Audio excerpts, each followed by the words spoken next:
All right, crowds are getting smaller. It must mean we're getting closer to the end of the semester. Let's see, so the rest of the semester is, I think what will happen is, I think between today and Tuesday, we will be able to finish up the material for the semester, talk about your final exam and your bonus exam, and hopefully be finished with the class.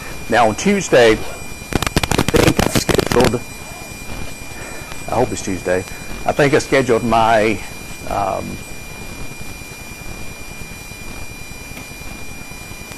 what did I schedule? Oh, my instructor evaluations. So I think it's the beginning of class on Tuesday. So as many of you as possible, please show up Tuesday, get that taken care of, get it out of the way. I would have scheduled it earlier if I'd have known we were finishing this early, but since I didn't know, so I think it's Tuesday again. All right, so are there any questions? I've been getting some emails from some of you about points, telling me you've attended this or attended that. That's great. Let me encourage any of you who haven't done that, if you want those bonus points, send me the email so I can give you credit for it.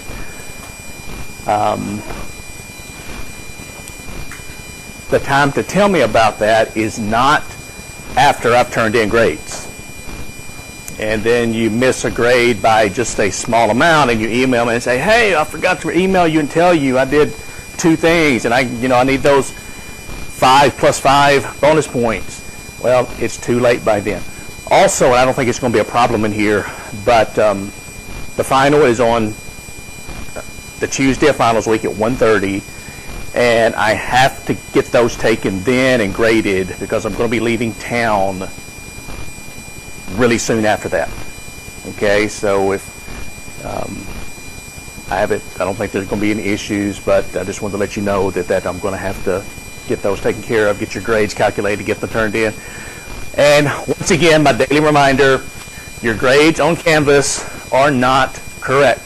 Okay, the final average is not correct. The final average for most of you is probably going to be just a little bit higher than it should be because you've done really well on the quizzes, which is going to pull your grade up because they're equally weighted. And again, on Tuesday, I will remind you again of that, but I'm trying to make sure everybody's aware, and hopefully they will get Canvas changed so that I can weight things correctly so that when you see your grade on Canvas, it will be right. But as of now, they don't have that capability.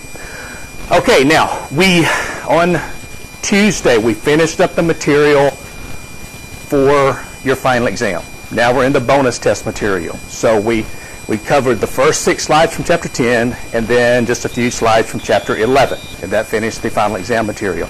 Now we're going back to Chapter 10, and I'm going to jump ahead in capital budgeting. We went through some terms with the first 6 slides in capital budgeting in Chapter 10. And now we're going to slide 7, and we're going to talk about capital budgeting techniques and how to calculate, different ways to calculate how to determine if an investment is a good investment for a corporation. So the final exam in Chapter 6, 7, the first 6 slides of 10 and 11.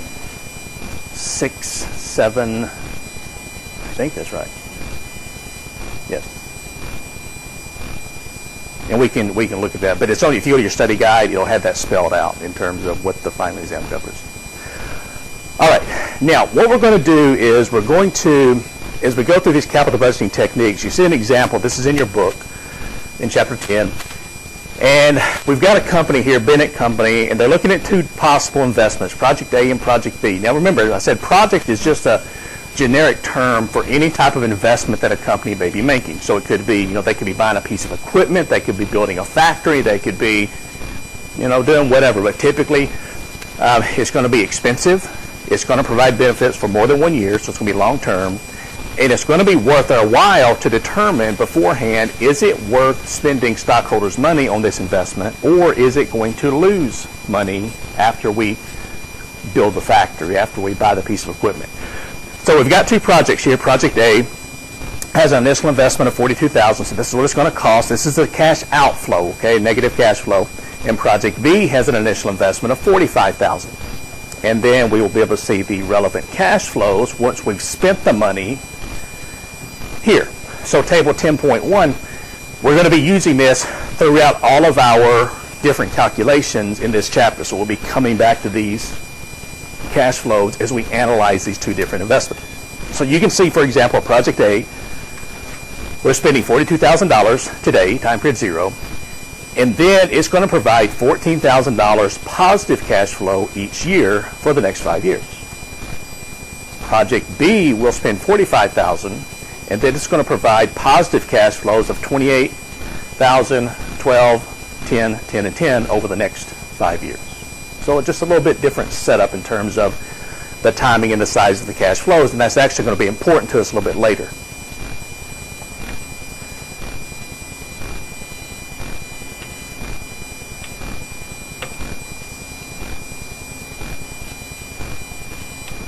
Okay, and this is the same thing. This is just a timeline showing that the cash flow at time period 0 is a negative cash flow, and then the cash flows for these two investments, time periods 1 through 5, they're all positive. The numbers change, but they are all positive. And you'll notice, depending on some of these, for example, Project A, the cash inflows are an annuity because they're the same dollar amount, they're equally spaced, and there's more than one. The cash flows for Project B, the last 3 are an annuity, but the first 2, they don't match. So again, it's going to take a little bit of special treatment. All right, so the first method that we're going to use to determine if these are good investments is what's called the payback period, or the payback method. And this is actually a really, really simple method. It simply is determining how long does it take the cash inflows to pay back what we're spending on the investment. So all we're going to do is we're just going to start adding up the cash inflows to determine how many years, it's typically in years, does it take to pay back our investment. So a couple of things regarding the decision criteria. One, the length of the maximum acceptable payback is determined by management. So different companies are going to have different acceptable payback periods. For example, one company may say, we want any investment that we make to pay back within 3 years. If it doesn't pay back within 3 years, we don't take it. Another company may have a 5-year payback period, and they say the maximum payback period is 5 years. So again, it just depends on the company. To determine if it's a good investment or not, you have to be given the maximum payback period. Okay, so that will be given to you. If the payback is faster than or less than the maximum payback period, then we would accept the project. And if the payback period is greater than the maximum acceptable payback period, we reject it. Now this should be actually say if it's less than or equal to the maximum payback period, okay, to be technically correct. So if it's less than or equal to, which means it pays back faster or equal to the maximum acceptable payback, we'd accept the project. Now, in this, and we'll work a couple of these just to show you how easy this is. You probably won't need this, but if you do, this is the formula that you would use, and this will be given to you for the payback period. So the formula says the payback period is equal to the year before full recovery plus any unrecovered cost at the start of the year divided by the cash flow during the year. And again, once you work 1 or 2 of these, you'll be an expert at calculating the payback period. It will not be an issue for you. But if we want to take a look, for example, at asset A and want to calculate the payback period. Now, I'm not sure if I've got this. Well, I'll work through this for you. It'll be a little bit easier. So if you go back and look at, and again, we're going back to these numbers. So for Project A, $42,000 cost, and then we want to know how long does it take to pay back $42,000. Well, as it often does in a book, it works out really nice and neat for us, because if we take a look at the payback period for Project A, we simply start adding up the cash flows. So if you go back and take a look at year 1, the first cash flow is $14,000. $14,000 hasn't paid for the $42,000 cost. The second year is $14,000, which is 14 plus 14, $28,000. So we still haven't paid for our investment.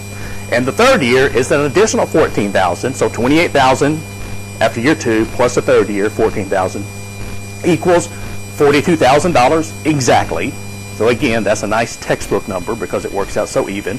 And so we could say that the payback period for project A is going to be 3.0 years exactly. It takes 3 years to accumulate the $42,000 that we spent on this project, whatever it might be. Now, for project B, it's not quite as nice and neat. So if you go back and take a look at project B, we're spending $45,000. So if we want to calculate the payback period for project B, the first year if you go back and take a look, we recover $28,000 of the cost of the 45. The second year we recover an additional $12,000 of the cost. So now we're 28 plus 12, $40,000. Remember, project B cost $45,000.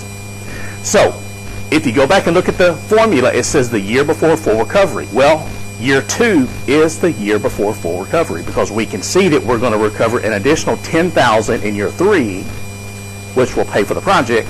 So the year before full recovery following our formula is year 2 plus the unrecovered cost at the start of the year, so that's the start of the year 3.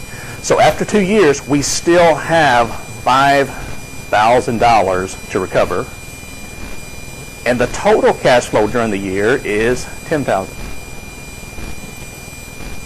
So in doing this calculation, we would say that the payback period for project B is 2.5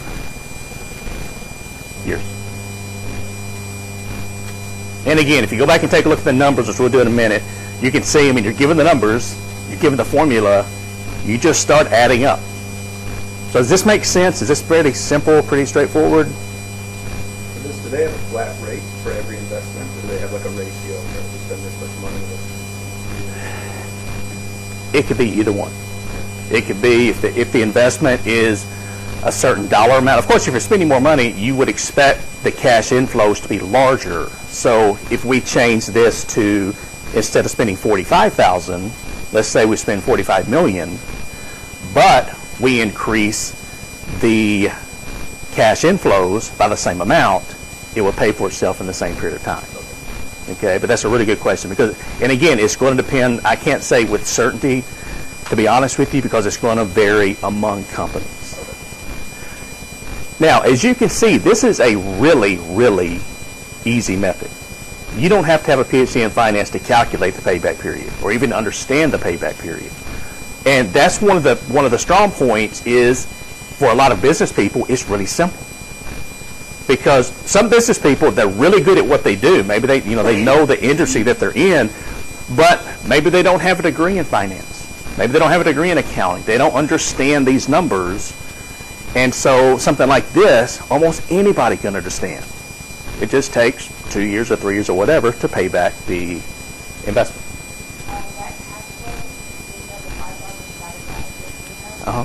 That cash flow, is that from? That is from year 3. Okay. So Yeah. then it's always the year after. It'll be, the 2 is the year before full recovery. So It's going to be the year of full. That's right, of full recovery. That's exactly right.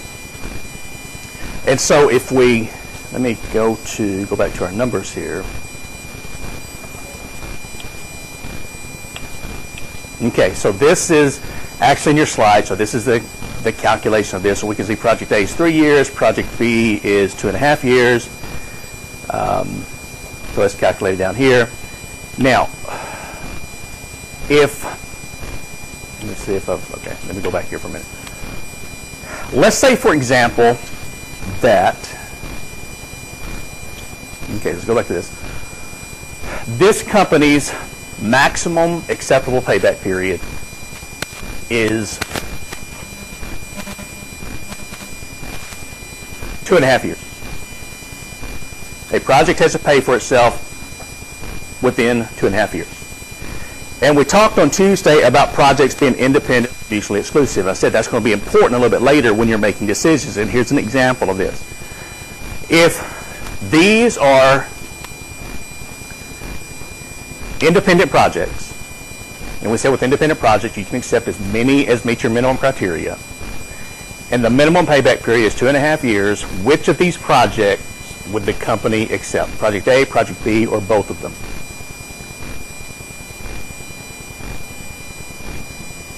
Okay, it only has one choice, okay? We said the maximum payback period is 2.5 years, so B is actually the only one that fits that criteria. But let's change that. Let's say that the maximum payback period is 3 years.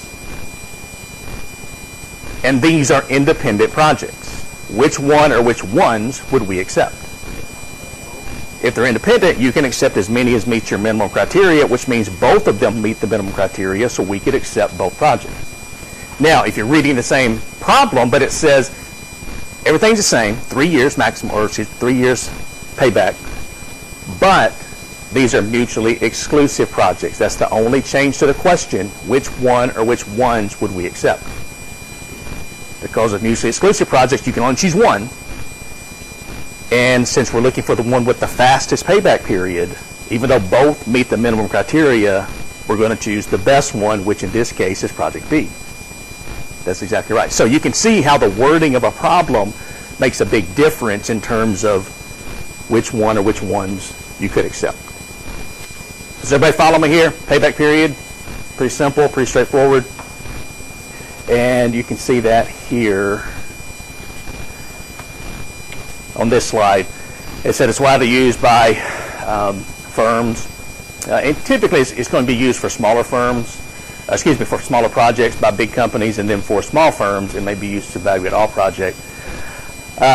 It's popular because it's simple. I mean, there's no way getting around it. It's just really easy. And then there's a section in your book on the strengths and weaknesses of the payback period, so take a look at that on your own. But I will give you a real quick summary. The major strength of the payback period, as we said earlier, is simple. Most people can understand it. The major drawback is, well, there's a couple of drawbacks. One is it doesn't take into account any cash flows that occur past the payback period. So we just go to the payback period and we just stop adding up cash flows. So there could be some really big cash flows occurring later in the life of a project that we're not even taking into account. Also, the payback period ignores the time value of money. So those future cash flows, when we discount them back to today's dollars, they're going to be worth less. And as much time as we spent on time value of money in this class, you know that that is going to be an important part of any good capital budgeting decision, which we'll see in just a minute. If they were mutually exclusive, so that the maximum acceptable payback period is 3 years, did you say one was better than the other, like they choose one, or would they just have to look further? The one that pays back the fastest would be the one they choose. So in this case, it will be Project B. Okay? So the different methods that we go through, for example, the payback period is measured in years. So the faster the payback period, the better. Some of these calculations are going to be measured in percentages. Some are going to be measured in dollars. So it's important to understand, kind of what we're dealing with each one of these. Now, the next technique is what's called the net present value. And this is a really, really popular one. The great thing about this is you've already done this. You did this back in Chapter 5. We just didn't call it net present value. So you already know how to use your financial calculator, and we're going to be using the financial calculator for this. So if you've got yours, if you would, please take it out. And I have one extra here in case anybody needs to borrow one. Anybody need a financial calculator? Man, you guys are so prepared. Okay, I like it. Okay, it says net present value, NPV, is a sophisticated capital budgeting technique. It's found by subtracting a project's initial investment from the present value of its cash inflows, discounted at a rate equal to the firm's cost of capital. Now, the cost of capital, this is what it costs the company to raise the money to invest in the project. And we've talked about that already. We said ways they can do that is they can issue bonds, they can issue common stock, they can issue preferred stock, and there are other methods too. They can use retained earnings. So this is the actual formula, although we're not going to be doing this. We're going to let our calculator do this for us. But what this says is, if we take the present value of those future $14,000 for Project A, these $14,000 cash inflows, if we bring all of those back to today's dollars, and we can still subtract out the $42,000 and have a positive number, or even zero, That's a good project. That's an acceptable project.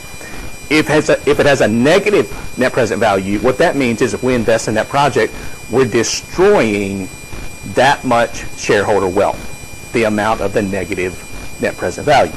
So, moving forward here, and that's what we're showing here, we're simply taking the present value minus the initial investment at time period 0. And our decision criteria are going to be that if the NPV is 0 or greater, we would accept it. If it's negative, we would reject the project. Now, I've got a question for you. This is the last bullet point here. Why would a corporation accept a project with a net present value of $0? That's about as good as you can get to keep it in business. For example, let's say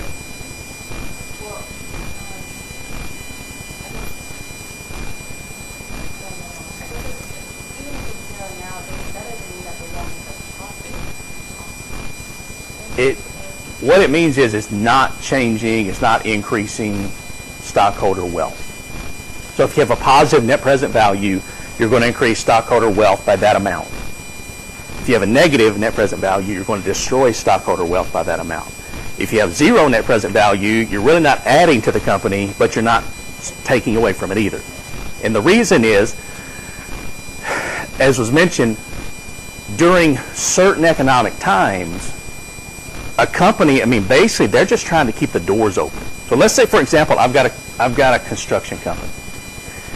And I've got people who work for me. I've got equipment. I've got warehouses and an office building. And let's say the economy is doing really poorly. So one option I have is I could simply go through and lay off most of my workforce until things get better. The problem is when you lay people off work, even if they're pretty loyal to you, they have to find other jobs. So they're going to go out and find other jobs, and when things get better and I call them back and say, hey, guess what? Things are better. I want you to come back to work for me. Most of them aren't going to do that. Okay? They're already entrenched in another job, and they're going to stay there. So I'm losing a lot of experienced workers. Also, equipment, buildings, those types of things, if you just leave them sitting and not use them, that's the worst thing that you can do for those types of assets. Equipment breaks down if it just sits there. Just rust. It needs to be moving and running. Buildings have maintenance problems. You have ceilings that leak. You have other things that break down if they're not being used.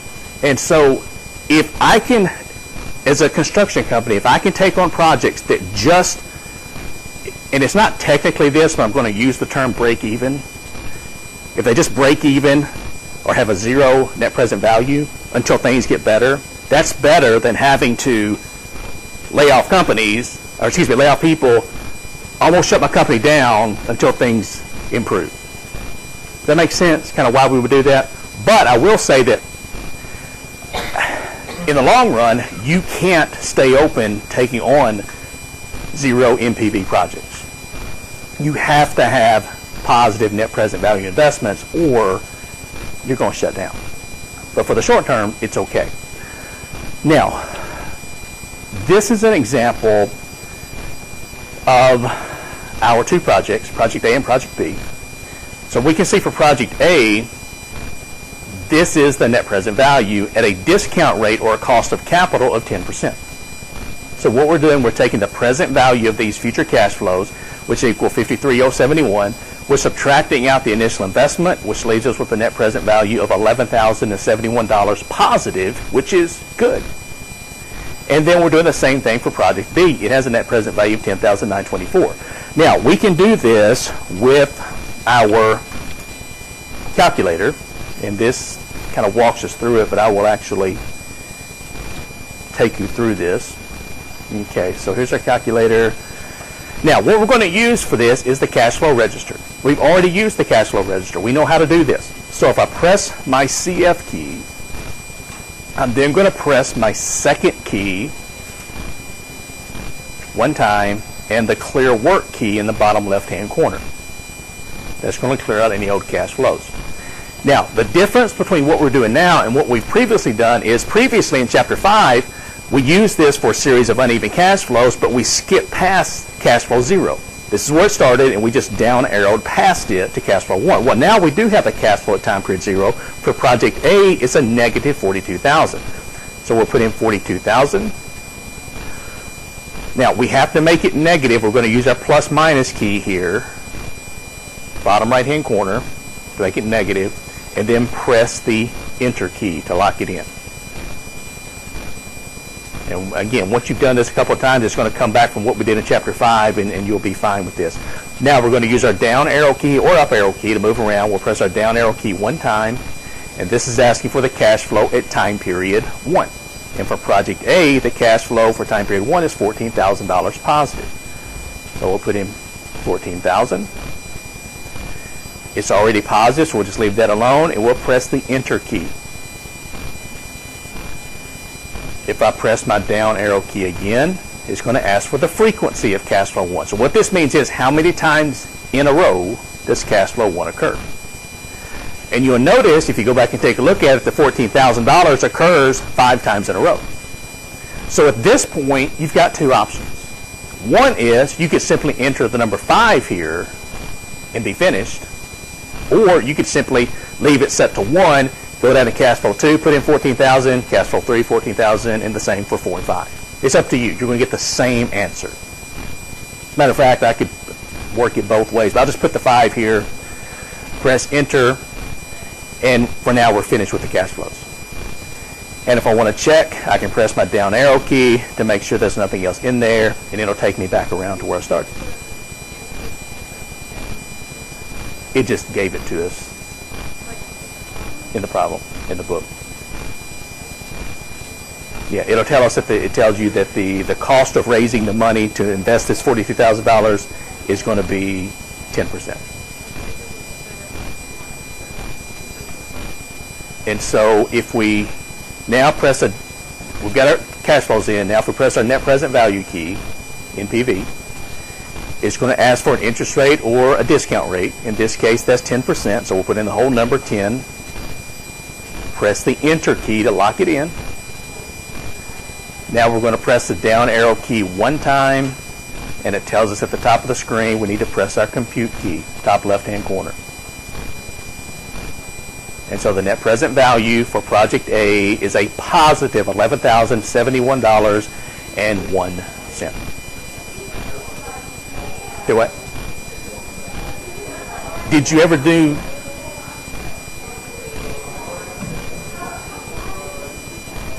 I think she's doing it. Did you ever do the uneven cash flows? Do you see it there? Net present value?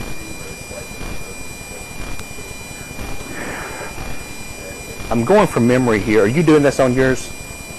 That's fine, yeah. Okay. Type in each individual cash flow. You can't do 5. You just have to type in each one. No, if you do 5, it thinks the second cash flow is $5. Okay. So what are your inputs for that? You have to go to finance, and then you have to go to NCV, and you have to then put in the rate, comma, the initial cash flow, comma, and bracket, and you have to list out each individual cash flow bracket close. Would you mind showing him? Okay.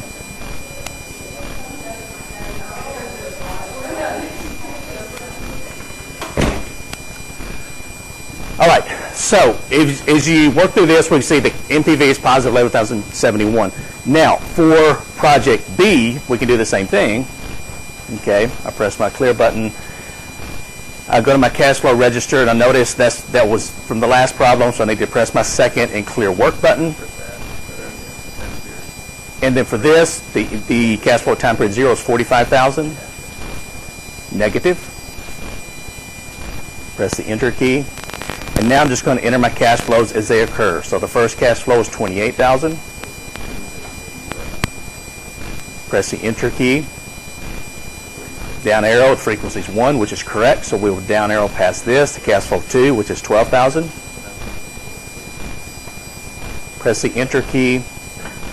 Down arrow, frequency is 1, which is correct. Cash flow 3 is 10,000.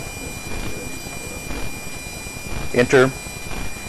Now, at this point, again, I've got two options. One is, since we know the $10,000 occurs 3 times in a row, I could just put a frequency of 3 here and be finished with it. But this time, I'm going to do it the long way, so I'll just leave this set to 1. I'll go down to cash flow 4. Well, cash flow 4.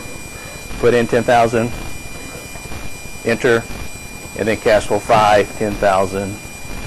And enter. Once my cash flows are there, again, I can use my up or down arrow key to take a look to make sure everything's correct. I'm going to press my NPV key, enter 10, again press the enter key, down arrow, and press the compute key, top left hand corner, and it tells me the net present value is $10,924, which matches what we have here.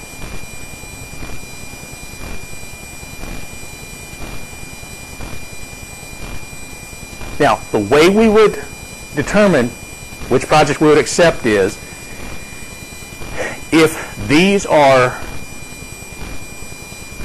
mutually exclusive projects and both of them are positive, we want the one with the highest net present value. We want the one that creates the most shareholder wealth. So in this case, that would be project A.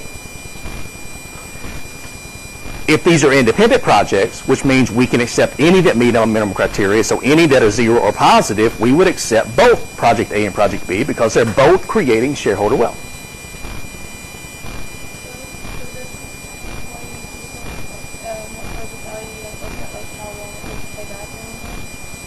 No, because with this one, what we're doing is we're actually looking at that, but we're taking the discounted future cash flows that are coming in once we invest the money, and we're discounting them at what it costs us to raise the money. And if we can discount those and still subtract out the initial investment and have a positive number, we're doing good. Okay? So in this case, if these are mutually exclusive, we would choose project A. If they were independent, we would choose both, because they're both positive net present value problems. All right, so everybody come up with the right answers here with this? Now, the next, I'm going to leave this set up. Actually, I'm not. I'm going to go back. Let's go back and just put the numbers in for project A again really quickly.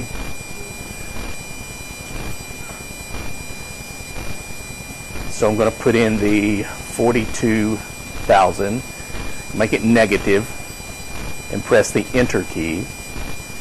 And then I'm going to put in my, 14,000, enter, and my frequency of 5, enter. Now my NPV, 10%, enter, down arrow, compute. Okay, so this is where I want to be. And once I get to this point, I'm just going to move this for just a minute, then I'll come back to it. Now, if you happen to be using Excel to do this, Excel has a net present value function. It works pretty easy. It's pretty seamless. So this shows you in terms of working through Excel, because they've got some great time value of money functions. It's just that in here we really don't have time to deal with both of them. But this will show you how to do it if you're maybe at home doing this on your computer. Now, the next one is, and I'll mention this just for a second. We don't spend much time on this, but it's called the profitability index. And so what the profitability index is we're taking the present value of the cash flows, dividing them by the initial investment. So essentially, we're taking the two numbers from the net present value calculation, but instead of subtracting, we're simply dividing. And if the profitability index is greater than or equal to 1, we would accept it. And if it's less than 1, we would reject it. So essentially, the profitability index is just another way of calculating the net present value, because you're going to get the same answer because you're using the same two numbers. Notice the numerator here is the same thing as here, the present value of the cash flows.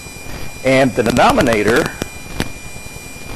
here, cash flow time per 0, is the same as our denominator, or excuse me, what we're subtracting here. So it's the same thing. We're just, in one we're subtracting, in one we're dividing. So if we went through this which you can see here. These are the numbers.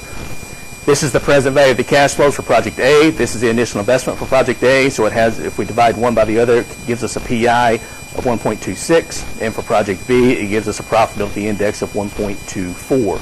Again, the higher the profitability index, the better. So in this case, we would choose project A over project B if we had to make a choice. If we could accept both of them are equal to or greater than 1, so we would accept both of them. And it depends on if they're independent or mutually exclusive projects. Now, the next method is what's called the internal rate of return.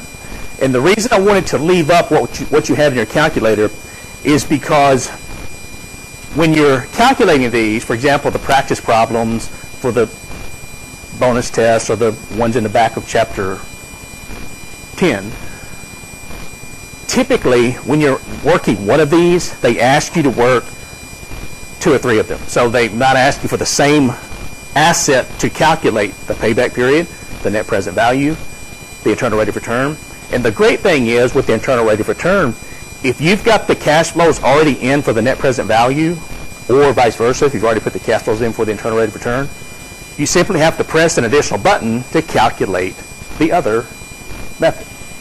So for the internal rate of return, now what this says is it's a sophisticated capital budgeting technique, and it's the discount rate or the interest rate that causes the net present value of an investment to equal 0. And the way we utilize this is if the internal rate of return is greater than or equal to the cost of capital, this is an acceptable project. If it is less than the cost of capital, it is not an acceptable project. And it kind of makes sense. I mean, if your internal rate of return on an investment is less than what you're having to pay to raise the money for that investment, that's probably not a good thing. I mean, if you go to the bank and borrow money, let's say you're borrowing money to start a business, you're paying a 10% interest rate on your money, and your business is providing you with a 7% return on the money that you spent.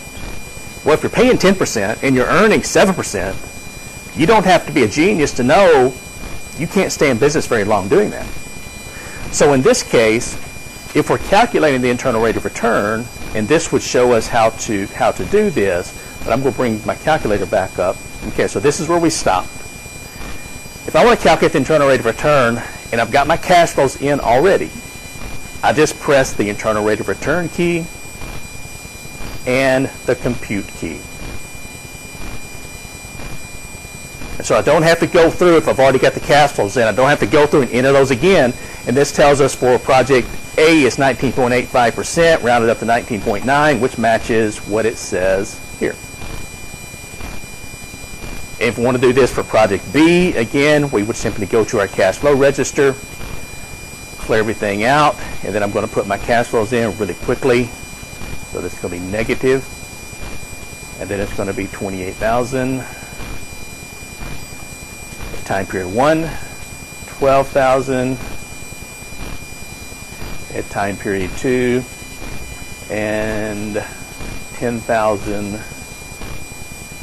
at time period 3.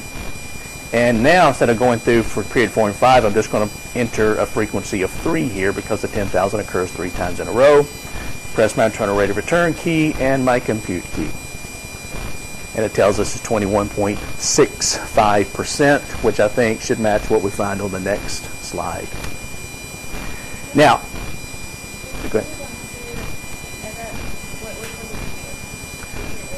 This is B. For A, it's 19.9%, I think. Okay.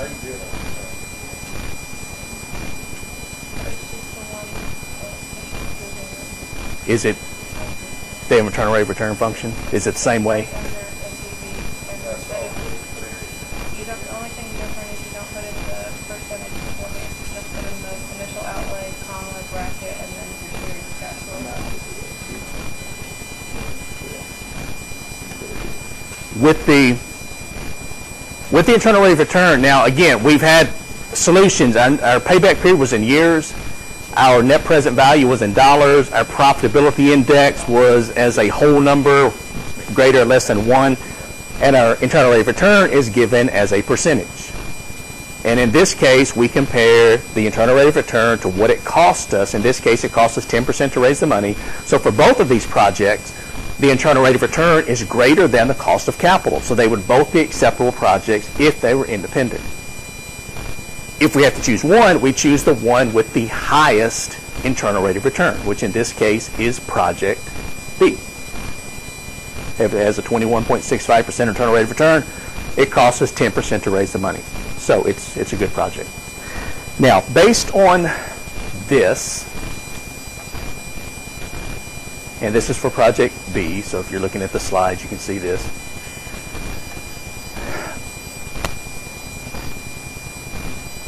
Based on this, and this again talks about the internal rate of return. Let me skip past this. Okay. If you go back and take a look at the solutions to each of these, the net present value and the internal rate of return, what you will find is net present value says that Project A is better. The internal rate of return says that Project B is better. Now, that's a slight issue. Because if you're running through these and calculating the different methods and you're trying to just choose one of these projects, let's say they're mutually exclusive, then you have an issue. Which method do I use? Which one is right? So this goes through, and for the bonus test, you need to know this of, what are some reasons behind why these rankings conflict and which one should we use. So it says, last bullet point here, there's no guarantee that net present value and internal rate of return will rank project in the same order.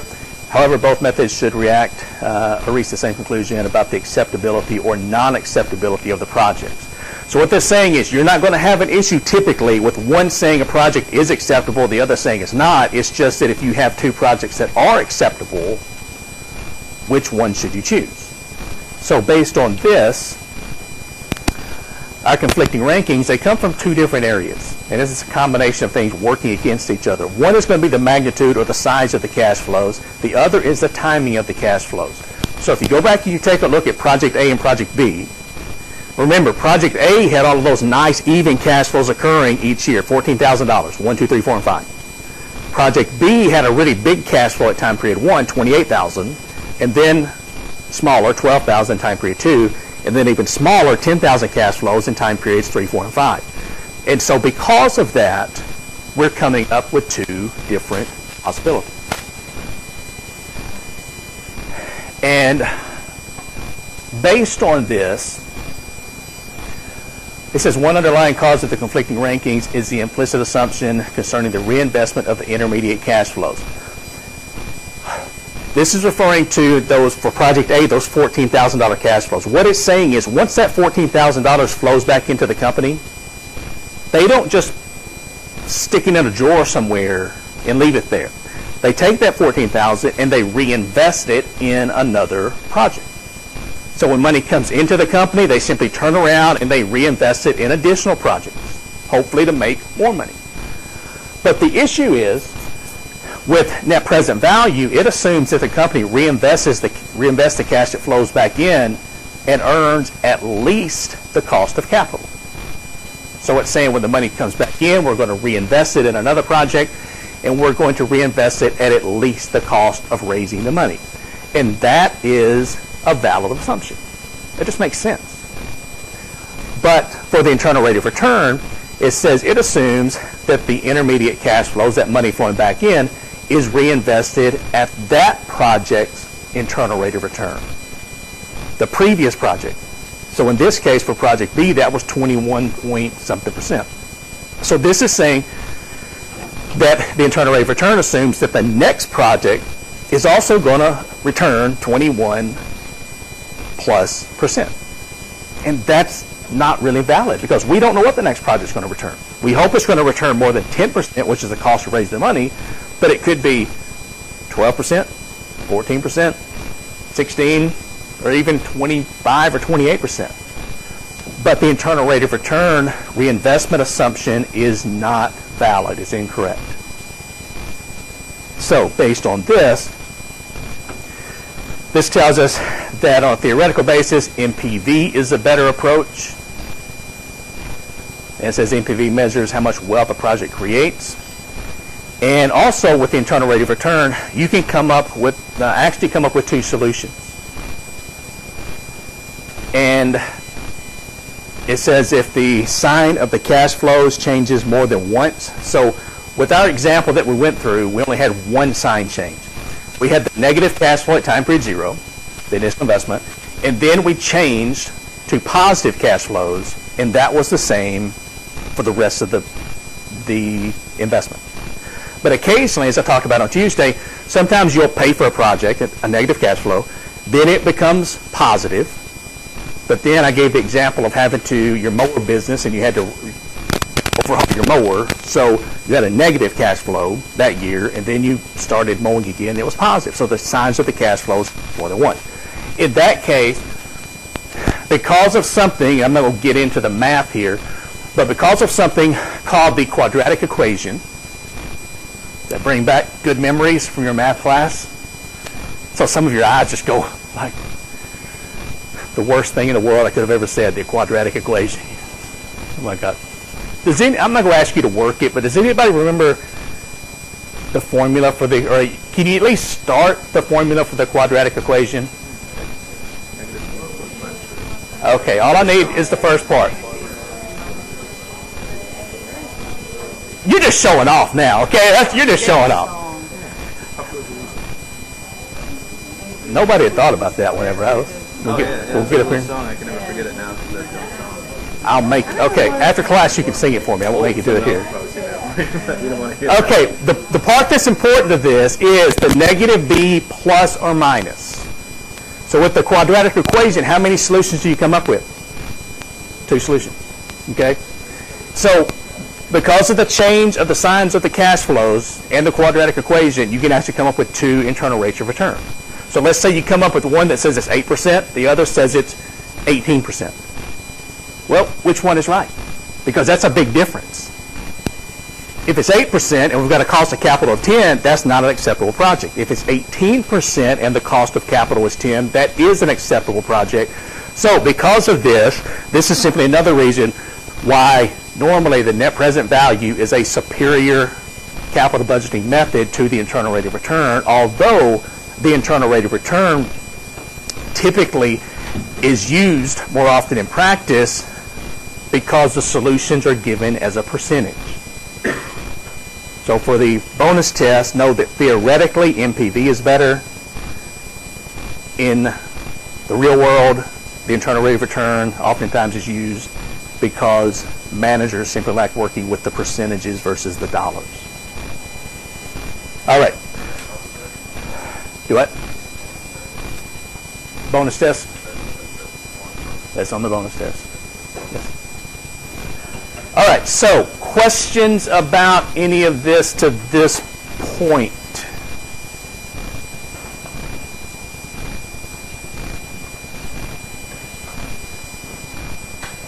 Those are the 4 capital budgeting methods.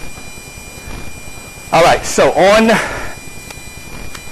Tuesday, we're going to have instructor evaluations, first of the class.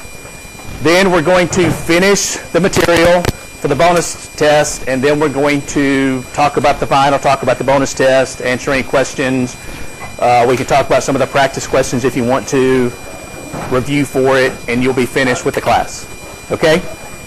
So everybody have a good day, have a safe weekend, and I will see you back here on Tuesday.